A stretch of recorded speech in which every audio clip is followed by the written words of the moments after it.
ರಾಷ್ಟ್ರೀಯ ಅಧ್ಯಕ್ಷ ಅಲ್ಲ, ಈಗ ಮುಂದಿನ ಪ್ರಧಾನಮಂತ್ರಿ ಆಗಬೇಕು ಅಂತ ಹೇಳಿದಿರಿ ಸಿದ್ದರಾಮಯ್ಯನವರೇ. ಮಲ್ಲಿಕಾರ್ಜುನ್ ಖರ್ಗೆ ಆಗೋದು ಬೇಡ, ಯಾರೋ ಕೆಲವರು ಮಲ್ಲಿಕಾರ್ಜುನ್ ಖರ್ಗೆ ಹೆಸರು ಹೇಳಿದಾಗ ಪ್ರಧಾನಮಂತ್ರಿ ಕ್ಯಾಂಡಿಡೇಟು ಅಂತ, ಅವರಾಗಬಾರ್ದು, ರಾಹುಲ್ ಗಾಂಧಿ ಆಗಬೇಕು ಅಂತ ಯಾರಪ್ಪ ಹೇಳಿರೋರು? ಸಿದ್ದರಾಮಯ್ಯನವರೇ ನೀವೇ ತಾನೆ. ನಿಮ್ಮ ಮುಂದಿನ ಭಾವಿ ಪ್ರಧಾನಮಂತ್ರಿ ಏನು ರೆಕಮೆಂಡ್ ಮಾಡಿದ್ದೀರಲ್ಲ ಇಂಡಿಗೆ, IND ಅಂತಿರೋ ಇಂಡಿ ಅಂತಿರೋ ಅದೇನೋ ಗೊತ್ತಿಲ್ಲ, ಆ ವ್ಯಕ್ತಿ ನೆನ್ನೆ ಹೇಳಿಕೆ ಕೊಟ್ಟಿರ್ತಕ್ಕಂಥದ್ದು ಏನು? ನಿಮ್ಮ ರಾಹುಲ್ ಗಾಂಧಿ ಪ್ರಜ್ವಲ್ ರೇವಣ್ಣ ಅವರು 400 ರೇಪಲ್ಲಿ ಭಾಗಿಯಾಗಿದ್ದಾರೆ ಅಂತೇಳಿ ನೆನ್ನೆ ಹೇಳಿಕೆ ಕೊಡ್ತಾರೆ. ದೇಶದ ಮಾಜಿ ಪ್ರಧಾನಮಂತ್ರಿಗಳ ಮಗನ ಇವನು. 400 ಪ್ರಕರಣಗಳಲ್ಲಿ ರೇಪ್ ಮಾಡಿದ್ದಾನೆ ಅಂತಕ್ಕಂಥದ್ದು ಯಾಗಿದ್ದರೆ ಮಾಹಿತಿ ನಿಮ್ಮ ರಾಹುಲ್ ಗಾಂಧಿ ಹತ್ರ ಇದೆ. ಇಲ್ಲ ನಿಮ್ಮ ರಾಹುಲ್ ಗಾಂಧಿಗೆ ಫೀಡ್ಬ್ಯಾಕ್ ಮಾಡಿರೋದು ನೀವು, ಇಲ್ಲ ನಿಮ್ಮ ಡೆಪ್ಟಿ CM, ಇಲ್ಲ ಮತ್ತಿನ್ಯಾರು ನಿಮ್ಮ ಗೃಹ ಸಚಿವ ಕೊಟ್ಟಿರ್ಬೋದು. SITಗೆ ಜವಾಬ್ದಾರಿ ಇದ್ದರೆ ತನಿಖೆ ಮಾಡೋದಕ್ಕೆ ಕೊಟ್ಟಿದ್ದೀರಿ ಅಲ್ವಾ? ಆ 400 ರೇಪ್ಗೆ ಪ್ರಧಾನಮಂತ್ರಿಗಳು ಕ್ಷಮೆ ಕೋರಬೇಕು ಅಂತ ಹೇಳ್ತಾರೆ ಅಂದರೆ ಅವ್ರ ಹತ್ರ ಮೆಟೀರಿಯಲ್ ಇದೆ ಅಂತ ಆಯ್ತಲ್ವೇ ರಾಹುಲ್ ಗಾಂಧಿ ಹತ್ರ?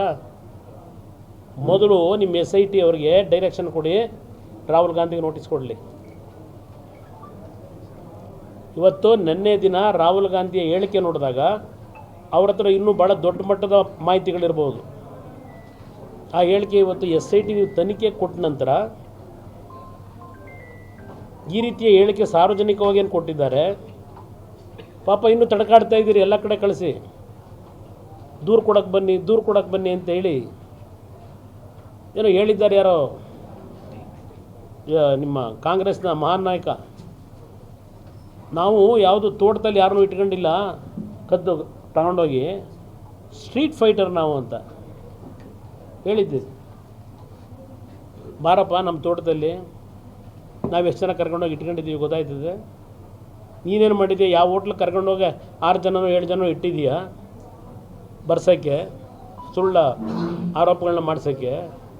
ಗೊತ್ತಿದೆಯಪ್ಪ ನೀನು ಏನು ಮಾಡಿದೆ. ಅದು ಯಾರೋ ಹಿಂದೆ ಒಬ್ಬ ಶಾಸಕರ ಮೇಲೆ ಮಾಡ್ದಲ್ಲ, ಅದು ಗೊತ್ತಿದೆ. ಇದಕ್ಕೆಲ್ಲ ಅಂತಿಮ ತೆರೆ ಎಳೆಯತಕ್ಕಂಥ ಕಾಲ ದೂರ ಇಲ್ಲ.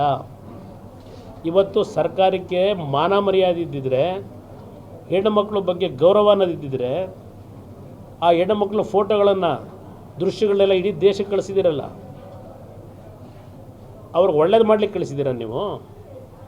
ಆ ಹೆಣ್ಣುಮಕ್ಕಳ ಪರಿಸ್ಥಿತಿ ಏನಾಗಬೇಕು? ನೀವು ತನಿಖೆ ಮಾಡಬೇಕಾಗಿರೋದು ಇಲ್ಲಿ ಈ ಪ್ರಕರಣದಲ್ಲಿ ಸಿಕ್ಕಿರ್ತಕ್ಕಂಥವ್ನು ಯಾವ ಮನೆ ಇರಲಿ, ಅವನು ಮೊದಲನೇ ಶಿಕ್ಷೆ ಅವನಿಗೂ ಆಗಬೇಕು. ಇದನ್ನು ಬೀದಿಯಲ್ಲಿ ಹಂಚಿದಿರಲ್ಲ, ಯಾವನು ಮಾಡಿದವನು, ಯಾವನು ಹಂಚಿಸ್ದವನು ತನಿಖೆ ಕೊಟ್ಟಿದ್ದೀರಾ ನೀವು? ಈ ಸರ್ಕಾರಕ್ಕೆ ಹೆಣ್ಮಕ್ಳ ಮೇಲೆ ಗೌರವ ಇಟ್ಕೊಂಡಿದ್ದೀರಾ ನೀವು? ಅದರ ಬಗ್ಗೆ ವಿಷಯ ಇಲ್ಲ. ನಿಮ್ಮ ರಾಹುಲ್ ಗಾಂಧಿ 400 ಜನ ಅಂತ ಹೇಳಿದ್ದಾರೆ, ಅವ್ರ ಹತ್ರ ಮಾಹಿತಿ ಇರಬೇಕಾಗಿದ್ದರೆ ತಕ್ಷಣ ರಾಹುಲ್ ಗಾಂಧಿಗೆ ನೋಟಿಸ್ ಕೊಡಿ. ನಿಮಗೆ ಆ ಗಂಡು ಸ್ಥಾನ ತಾಕತ್ತಿದ್ದರೆ ಇಂಥ ಚಿಲ್ಲರೆ ರಾಜಕಾರಣ ಬಿಟ್ಟು